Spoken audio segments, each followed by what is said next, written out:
In the beginning, we start with coffee cherry harvesting. What we refer to as coffee beans are in fact seeds from cherry-like fruits. Coffee trees produce cherries that begin yellow in color, they then turn orange and finally to bright red when they are ripe and ready for picking.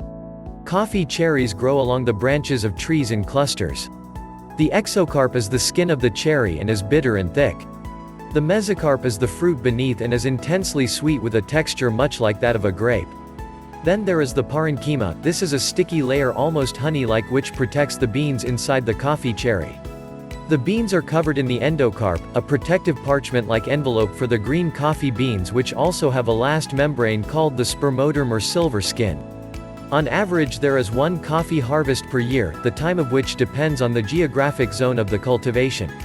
Countries south of the equator tend to harvest their coffee in April and May, whereas the countries north of the equator tend to harvest later in the year from September onwards. Coffee is usually picked by hand, which is done in one of two ways. Cherries can all be stripped off the branch at once or one by one using the method of selective picking, which ensures only the ripest cherries are picked. Coffee cherry processing. Once they have been picked, they must be processed immediately. Coffee pickers can pick between 45 and 90 kilograms of cherries per day, however a mere 20% of this weight is the actual coffee bean. The cherries can be processed by one of two methods. Dry process. This is the easiest and most inexpensive option, where the harvested coffee cherries are laid out to dry in the sunlight. They are left in the sunlight for anywhere between 7 to 10 days and are periodically turned and raked. The aim being to reduce the moisture content of the coffee cherries to 11%, the shells will turn brown and the beans will rattle around inside the cherry. Wet process.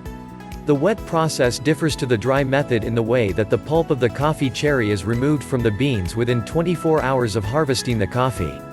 A pulping machine is used to wash away the outer skin and pulp. Beans are then transferred to fermentation tanks where they can stay for anywhere up to 2 days.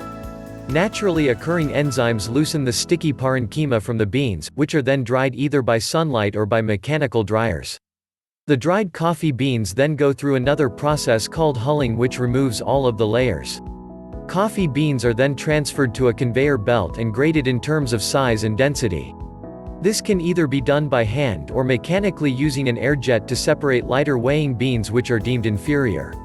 Coffee harvesting countries ship coffee unroasted. This is referred to as green coffee. Approximately 7 million tons of green coffee is shipped worldwide annually.